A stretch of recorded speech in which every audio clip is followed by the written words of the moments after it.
ಜೈ ಶ್ರೀರಾಮ್. ನೀವು ನೋಡ್ತಾ ಇದ್ದೀರಾ ಟಿವಿ ವಿಕ್ರಮ. ನಾನು ಸೌಮ್ಯ ಸನಾತನಿ. ನೀನು ಒಂದು ಹೆಣ್ಣ, ಎಷ್ಟು ತಗೊಂಡೆ ಪೇಮೆಂಟು? ಸೌಜನ್ಯ ಅನನ್ಯ ಭಟ್ ರೇಪ್ ಅಂಡ್ ಮರ್ಡರ್ ಆಗಿದ್ದೇ ಸುಳ್ಳ? ಹಾಗಾದ್ರೆ ಧರ್ಮಸ್ಥಳದ ಬಗ್ಗೆ ಈಗ ಯಾರು ಮಾತಾಡ್ತಿದ್ದಾರೆ? ಧರ್ಮಸ್ಥಳದ ಪರವಾಗಿ ನಿಂತು ಬೇಡ, ಸೆಂಟೆನ್ಸೇ ಸರಿ ಮಾಡೋಣ. ಧರ್ಮದ ಪರವಾಗಿ ನಿಂತು ಮಾತಾಡಿದ್ರೆ ಕಮೆಂಟ್ ಬಾಕ್ಸ್ನಲ್ಲಿ ಕಾಣಿಸ್ತಾ ಇರುವಂಥ ಕಾಮನ್ ಡೈಲಾಗ್ಗಳಿದು. ಇದೊಂದು ವ್ಯವಸ್ಥಿತ ಜಾಲವೇ ಇದೆ ಬಿಡಿ. ಎಸ್, ಈಗ ವಿಷಯಕ್ಕೆ ಬರೋಣ. ಇಷ್ಟು ದಿನ ಎಲ್ಲರೂ ಅನನ್ಯ ಭಟ್ ಬಗ್ಗೆ ತುಂಬಾ ತಲೆ ಕೆಡಿಸ್ಕೊಂಡಿದ್ದೀರಲ್ವಾ? ಯಾರು ಆಕೆ? ಸೌಜನ್ಯಗೂ ಧರ್ಮಸ್ಥಳಕ್ಕೂ ಸಂಬಂಧ ಇಲ್ಲ ಅಂದ್ರೆ ಈ ಅನನ್ಯ ಭಟ್ ಕತೆ ಏನು ಅಂತ ಇದ್ರಲ್ವಾ? ಅನನ್ಯ ಭಟ್ ಕತೆ ಏನು ಅನ್ನೋದು ಫೈನಲಿ ರಿವೀಲ್ ಆಗಿದೆ. ಸತ್ಯ ಹೇಳ್ಬೇಕಂದ್ರೆ ಈ ಅನನ್ಯ ಭಟ್ ಕ್ಯಾರೆಕ್ಟ್ರೇ ಸುಳ್ಳು. ಇವ್ರು ಯಾರು ಗೊತ್ತಾ? ಹೀಗೆ ನೀವು ಅನನ್ಯ ಭಟ್ ಅಂತಿದ್ದೀರಲ್ವಾ, ಆಕೆ ನಿಜವಾಗ್ಲೂ ಇದ್ದಿದ್ರೆ ಇವರು ಆಕೆಗೆ ದೊಡ್ಡಪ್ಪ ಆಗಿರ್ತಿದ್ರು. ಮಹಾಬಲೇಶ್ ಮಧ್ಯಸ್ಥ, ಸುಜಾತ ಭಟ್ ಅವರ ಅಕ್ಕನ ಗಂಡ ಅಂದ್ರೆ ಬಾವ. ಬಂದ್ರು ನೋಡಿ ಬಾವ. ಕೊನೆಗೂ ಬಾವನೇ ಬರ್ಬೇಕಾಯ್ತು ಸತ್ಯ ಬಯಲು ಆಗೋದಕ್ಕೆ. ಸುಜಾತ ಭಟ್ ಅವರ ದೂರಿನ ಪ್ರಕಾರ ಅವರ ಮಗಳು ಅನನ್ಯ ಭಟ್, ಕರೆಕ್ಟ್ ಆಗಿ ಕೇಳಿಸ್ಕೊಳ್ಳಿ, ಆಕೆಗೆ 18 ವರ್ಷ ಆಗಿತ್ತಂತೆ, ಮೆಡಿಕಲ್ ಓದ್ತಾ ಇರ್ಲಂತೆ. ಆಕೆ ಹಾಗೂ ಅವಳ 3 ಸ್ನೇಹಿತರು ಧರ್ಮಸ್ಥಳಕ್ಕೆ ಹೋದಾಗ ಅಲ್ಲಿ ಅವಳು ನಾಪತ್ತೆಯಾಗಿದ್ದಾಳೆ ಅನ್ನೋದು ಸುಜಾತ ಭಟ್ ಅವರ ಆರೋಪ. ಪೊಲೀಸರು ಈ ಕೇಸ್ ದಾಖಲಿಸಿಕೊಂಡು ತನಿಖೆ ನಡೆಸ್ತಾರೆ. ಆಶ್ಚರ್ಯ ಏನಂದ್ರೆ ಅನನ್ಯ ಭಟ್ ಅನ್ನೋ ಕ್ಯಾರೆಕ್ಟರ್ ಇದೆ ಅಂತ ಅವರಿಗೆ ಒಂದೇ ಒಂದು ಸಾಕ್ಷ್ಯಗಳು ಕೂಡ ಸಿಗೋದಿಲ್ಲ. ಸುಜಾತ ಭಟ್ ಅವರ ಹತ್ರ ಸರಿ ನಿಮ್ಮ ಮಗಳ ಫೋಟೋ ಕೊಡಿ ಅಂದ್ರೆ ಇಲ್ಲ, ಬರ್ತ್ ಸರ್ಟಿಫಿಕೇಟ್ ಇಲ್ಲ, SSLC ಮಾರ್ಕ್ಸ್ ಕಾರ್ಡ್ ಅದೂ ಇಲ್ಲ. ಕೇಳಿದ್ರೆ ನನ್ನ ಮನೆಯೇ ಸುಟ್ಟೋಯ್ತು, ದಾಖಲೆಗಳೆಲ್ಲ ಬೆಂಕಿಯಲ್ಲಿ ಕರಕಲಾದವು ಅಂತ ಹೇಳ್ತಾರೆ. ಇನ್ನೊಂದು ವಿಚಿತ್ರ ಏನಂದ್ರೆ ಇವರೇ ಹೇಳ್ತಾರೆ ನನ್ನ ಮಗಳು ಮೆಡಿಕಲ್ ಕಾಲೇಜಿನಲ್ಲಿ ಓದ್ತಾ ಇದ್ಲು ಅಂತ. ಹಾಗಾದ್ರೆ ಮೆಡಿಕಲ್ ಕಾಲೇಜಿನಲ್ಲಿ ಯಾಕೆ ದಾಖಲೆ ಸಿಗ್ತಾ ಇಲ್ಲ? ಅಲ್ಲಿಗೂ ಬೆಂಕಿ ಬಿದ್ದಿತ್ತ ಅಥವಾ ಇಲಿಗಳು ಇವರ ಮಗಳ ದಾಖಲೆಗಳನ್ನ ಮಾತ್ರ ಕಡಿದು ಹಾಕಿದವ? ಸೊ ಯಾಕೆ ಅನನ್ಯ ಭಟ್ ಇರುವಿಕೆಯ ಬಗ್ಗೆ ಯಾವುದೇ ದಾಖಲೆಗಳು ಪೊಲೀಸರಿಗೆ ಸಿಗ್ಲೇ ಇಲ್ಲ? ಇದು ತುಂಬಾ ದೊಡ್ಡ ಪ್ರಶ್ನೆ.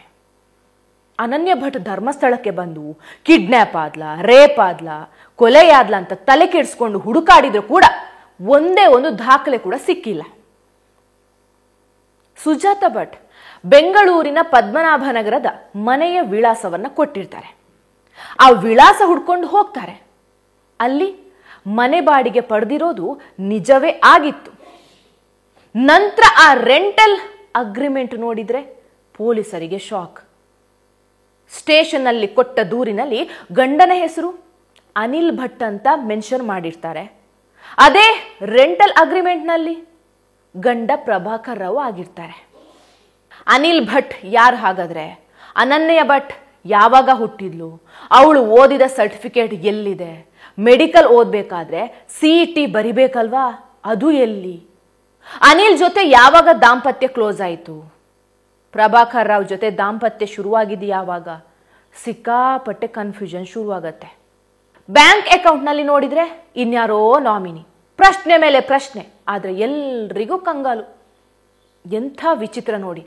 ಸೋಷಿಯಲ್ ಮೀಡಿಯಾದಲ್ಲಿ ನ್ಯಾಯ ಕೇಳ್ತಾ ಇದ್ದಾರೆ, ಆದ್ರೆ ಅನನ್ಯ ಭಟ್ ಅನ್ನೋ ಹುಡುಗಿಯೇ ಇಲ್ಲದೆ ನ್ಯಾಯ ಕೊಡಿಸೋದು ಹೇಗೆ ಹೇಳಿ? ಇಲ್ಲಿ ಪೊಲೀಸರ ತನಿಖೆ ಕರ್ನಾಟಕಕ್ಕೆ ಮಾತ್ರ ಸೀಮಿತ ಅಲ್ಲ, ಇದನ್ನ ತುಂಬಾ ಸೀರಿಯಸ್ ಆಗಿ ತಗೊಂಡು ಕೋಲ್ಕತ್ತಾಗೂ ಹೋಗಿ ಬರ್ತಾರೆ. ಯಾಕಂದ್ರೆ ಸುಜಾತ ಭಟ್ ಹೇಳ್ತಾರೆ, ನಾನು CBI ಕಚೇರಿಯಲ್ಲಿ ಸ್ಟೆನೋಗ್ರಾಫರ್ ಆಗಿ ಕೆಲಸ ಮಾಡ್ತಿದ್ದೆ ಅಂತ. ನಮ್ಮ ಪೊಲೀಸರು ಅಲ್ಲಿಗೂ ಭೇಟಿ ಕೊಡ್ತಾರೆ, ಆದ್ರೆ ಅಲ್ಲಿ ಅವರು ಕೆಲಸನೇ ಮಾಡ್ತಾ ಇರಲಿಲ್ಲ. ಈಗ ಏಷ್ಯಾನೆಟ್ ಸುವರ್ಣ ನ್ಯೂಸ್ ಒಂದು ದೊಡ್ಡ ಸುದ್ದಿ ಮಾಡಿದೆ. ಅದರಲ್ಲಿ ಸ್ವತಃ ಮಹಾಬಲೇಶ್ ಭಟ್ ಸುಜಾತ ಅವರ ಭಾವ ಬಂದು ಮಾತಾಡ್ತಾರೆ. ಸುಜಾತ ಭಟ್ ಅವರ ಸಹೋದರಿ ವಾರಿಜಾ ಮಧ್ಯಸ್ಥ ಅವರ ಗಂಡ ಮಹಾಬಲೇಶ್ ಮಧ್ಯಸ್ಥ 1988ರಿಂದ ಇವರಿಗೆ ಸುಜಾತ ಭಟ್ ಪರಿಚಯ. ಇವರು ಒಂದೊಂದೇ ಸತ್ಯಗಳನ್ನ ಈಗ ಜನರ ಮುಂದೆ ಬಿಚ್ಚಿಟ್ಟಿದ್ದಾರೆ. ಅಸಲಿಗೆ ಸುಜಾತ ಭಟ್ಗೆ ಮದುವೆಯೇ ಆಗಿರ್ಲಿಲ್ಲ ಅಂತೆ. ಆದ್ರೂ ಮದುವೆಗೂ ಮುನ್ನವೇ ಗರ್ಭವತಿ ಆಗಿದ್ದು. ಸೀತಾ ನದಿಯಲ್ಲಿ ಎಸೆದು ಆರೂರು ಕ್ಲಿನಿಕ್ನಲ್ಲಿ ಕ್ಲೀನ್ ಮಾಡಿಸಿದ್ರಂತೆ. ಮನೆಯಿಂದ ಓಡಿ ಹೋಗಿ ಎಲ್ಲೂ ಕೆಲಸ ಮಾಡ್ತಾ ಇರಲಿಲ್ಲಂತೆ. ಕ್ಯಾರೆಕ್ಟ್ರೇ ಸರಿ ಇರಲಿಲ್ಲಂತೆ. ಅವಳಿಗೆ ಮಕ್ಕಳೇ ಇರಲಿಲ್ಲ ಅನ್ನೋದನ್ನ ಅವರ ಭಾವನೆ ಹೇಳ್ತಾ ಇದ್ದಾರೆ. ಮದುವೆ ಆಗಲಿಲ್ಲ, ಅನೈತಿಕದಿಂದ ತೆಗೆದು ಬಿಟ್ಟಿದ್ದಾಳೆ. ಅನೈತಿಕ ಅಂತ ಒಂದು ಆಗಿತ್ತು. 89ನಲ್ಲಿ ಸೀತಾ ನದಿಗೆ ಬಿಸಾಕ್ಬಿಟ್ಟು 3 ದಿನ ಆರೂರು ಕ್ಲಿನಿಕ್ಕಲ್ಲಿ ಕ್ಲೀನ್ ಮಾಡಿಸ್ಕೊಂಡು ಬಂದಳು. ಆಮೇಲೆ ಪುನಃ ಮನೆಯಿಂದ ಓಡೋದ್ಲು. ಆಮೇಲೆ ಉಡುಪಿ ಸಿಟಿ ಬಸ್ ಸ್ಟ್ಯಾಂಡಲ್ಲಿ ಎಲ್ಲ ಅನೈತಿಕ ಮಾಡೋದು ನೋಡಿಬಿಟ್ಟು ಅವಳನ್ನು ನಿಟ್ಟೂರು ರಿಮ್ಯಾಂಡ್ ಹೋಮಿಗೆ ಹಾಕಿದ್ರು. ಅಲ್ಲಿ ಒಂದು ವಾರನೋ 15 ದಿನ ಇದ್ಬಿಟ್ಟು ಸೀರೆ ಕಟ್ಟಿ ಎಸ್ಕೇಪ್ ಆದ್ಲು. ಆಮೇಲೆ ಎಲ್ಲಿ ಹೋದ್ಲಂತೂ ಗೊತ್ತಿಲ್ಲ. ಆಮೇಲೆ ಒಂದು 3 ವರ್ಷ ಬಿಟ್ಟು ಬೆಂಗಳೂರಿಗೆ ಬಂದಳು. ಬೆಂಗಳೂರಿಗೆ ಬಂದಾಗ ನಾನು ಹೇಳಿದೆ, ಅದೆಲ್ಲ ಆಯ್ತಲ್ಲ, ನಮ್ಮ ಮಿಸ್ಸಸ್ ಹೇಳಿದ್ರು ಏನಾದ್ರು ಕೆಲಸ ಕೊಡಿಸಿ ಅಂದು. ಶೇಖರ್ ಹಾಸ್ಪಿಟ್ಲ್ ಅಂತ ನಮ್ಮವ್ರದ್ದಿದೆ ಜಯನಗರದಲ್ಲಿ. ಅಲ್ಲಿ 1 ವಾರ ಮಾಡಿ ಅಲ್ಲಿನೂ ಓಡೋದ್ಲು. ಯಾರಿಗೂ ನಮ್ಮ ಫ್ಯಾಮ್ಲಿಯಲ್ಲೇ ಗೊತ್ತಿಲ್ಲ ಸರ್. ಅವಳಿಗೆ ಮಕ್ಕಳಾಗಿದ್ದಾಗಲಿ ರಿಂಪನ್ಪೇಟೆ ಅಂತ ಮಾತ್ರ ವಿಷಯ ಗೊತ್ತಿದೆ.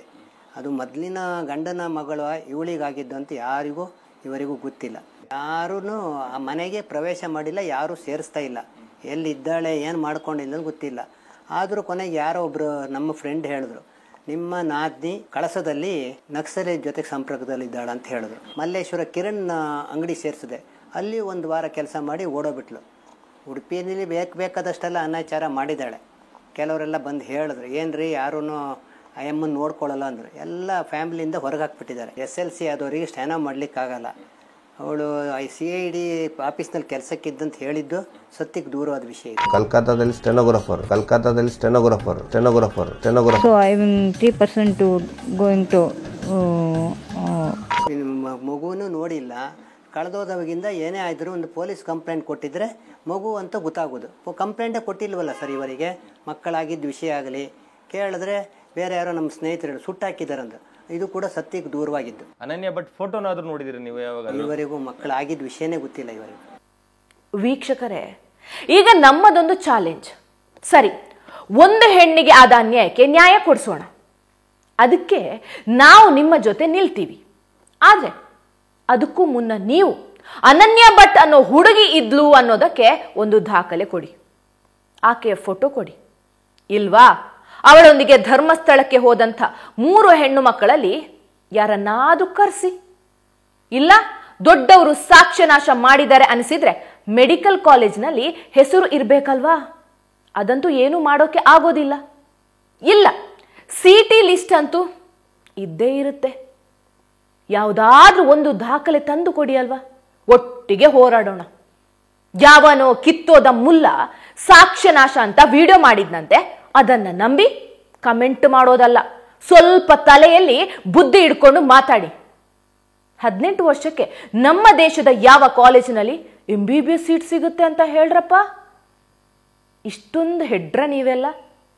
ಇನ್ನೂ ಹಂಗೆ ಕಮೆಂಟ್ ಮಾಡಿದ್ರೆ ಸ್ವತಃ ಆ ಸೌಜನ್ಯನೇ ಬಂದು ಸತ್ಯ ಹೇಳಿದ್ರು ಕೂಡ ನೀವು ನಂಬೋರಲ್ಲ ಬಿಡಿ. ಟಿವಿ ವಿಕ್ರಮ, ದೇಶ ನಿಮ್ಮ ಕೈಯಲ್ಲಿ. ಈ ಕಾರ್ಯಕ್ರಮ ನಿಮಗೆ ಇಷ್ಟ ಆಗಿದ್ದಲ್ಲಿ ಲೈಕ್, ಶೇರ್ ಹಾಗೂ ಕಮೆಂಟ್ ಮಾಡಿ. ಟಿವಿ ವಿಕ್ರಮದ ಕಾರ್ಯಕ್ರಮಗಳನ್ನು ನಿರಂತರವಾಗಿ ವೀಕ್ಷಿಸಲು ಸಬ್ಸ್ಕ್ರೈಬ್ ಮಾಡಿ, ಬೆಲ್ ಐಕನ್ ಒತ್ತಿ.